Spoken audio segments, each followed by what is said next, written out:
We're going to start by doing a quick tutorial on joysticks and sliders. Then we're going to go over Motion2, and then we're going to get into Duic.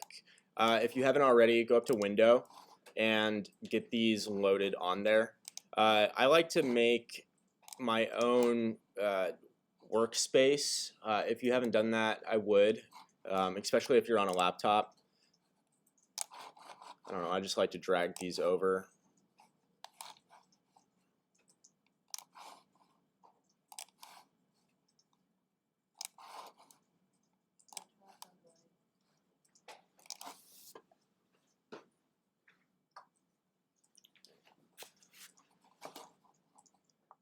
But to start, we're actually going to start with, we're going to start with Motion2, because that's like the easiest to grasp. Oh my god, get in there.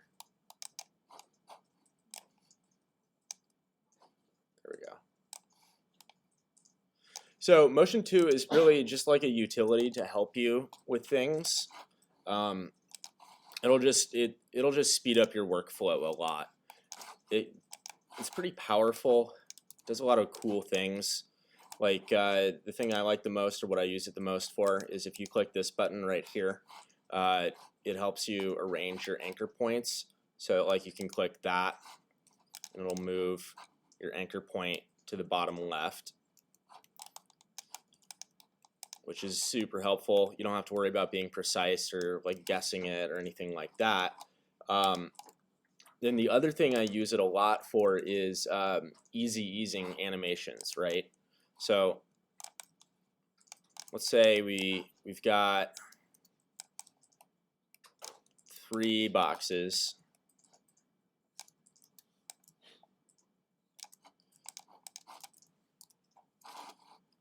And we keyframe them along the X over the course of a second.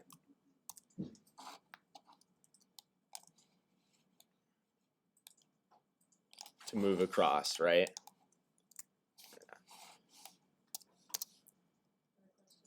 Yeah. If your joysticks and sliders is blank.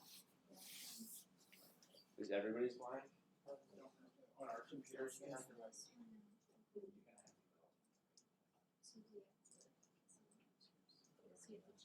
Yep, so go to preferences and allow scripts.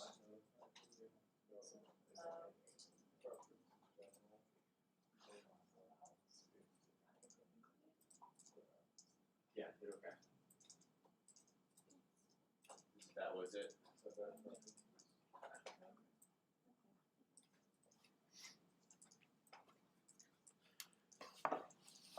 Okay, I'll give you all a second to make sure that's in there.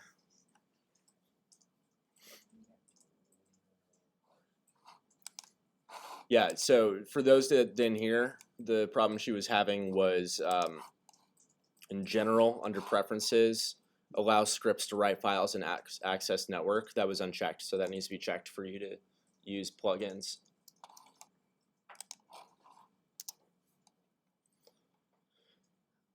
Okay, so anyways, right now we've got 3 boxes that are moving linearly across the screen, right? But what we can do is we can easy ease them, so it's a little bit of a more smooth thing.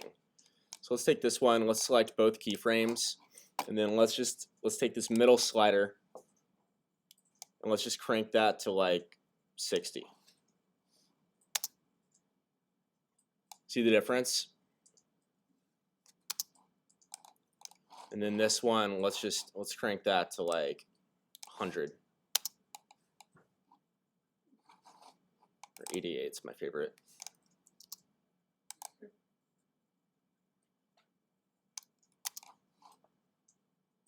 Right, so it's like faster. And we can view this on a graph too, which is really helpful. It's a little tricky to get your mind around it because it looks kind of complicated, but it's not too bad. So let's look at this graph and watch what it's doing. So this is the top one, the one up here. So it starts off slow, and then halfway through it picks up speed real fast, and then it tapers off slow. Opposed to the one that has nothing on it and is linear, looks like a straight line on the graph. And then this one's a little bit more smooth. And again, you don't need Motion2 to do this. You can just do it on your own by closing this graph. I can go in, I can right click the keyframes, keyframe assistant, and click on Easy Ease. And then I can go into this graph editor and I can change that ease as much as I want, right? So maybe I want it to start off really slow and then speed up like that, and then just kind of slide in.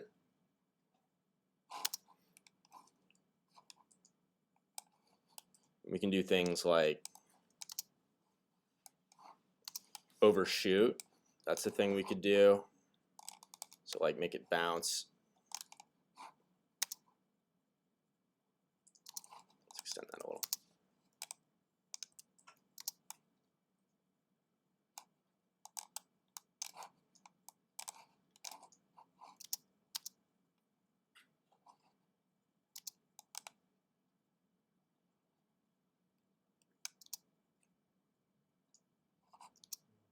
A little bit more.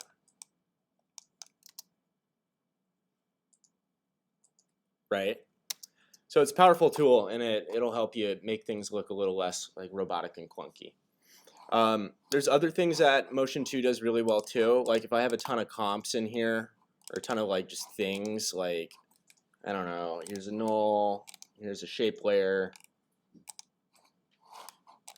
a bunch of comps, images, whatever. This starts to get kind of messy and unorganized. So the other thing I use a lot with this is the sort function, which will just take all of your project layers and kind of clean them up for you, which is super handy. Otherwise, yeah, there's some other stuff you can experiment with. Clone is really nice if you have like,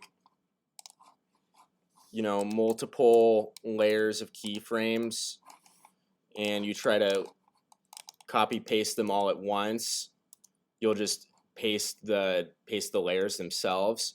But if you hit this clone button, it'll paste the keyframes for you instead, which kind of helps. Null, that's a really nice one. So if I select all of these shape layers, I can just hit the null button, and it'll find the center of all the nulls, or all the objects we're parenting to it, and it'll make a null, and it'll set all those objects to the children of the null, which is really nice. Warp, I don't use warp a ton. That's something I kind of like doing by hand. Honestly, don't know what name does. Huh. Weird. I don't know why you would need that. I've never really messed with orbit. I'm sure it's neat. Sometimes I'll use excite. That's just like, where's the one? So let's take this one. Take our position, hit the excite button, and that'll make, oh my god, I hate that. There we go. And that'll make all these things, minus orbit, it's from before. Like it'll put position, overshoot, position, bounce, position, friction. We can kind of slide those around, and it just excites the object a little bit.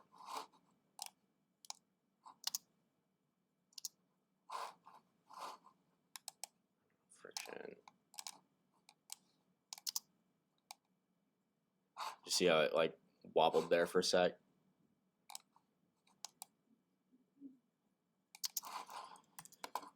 Otherwise, yeah, burst is whatever. Sometimes I'll use the rope. Rope lets you just connect to objects. So like if I have,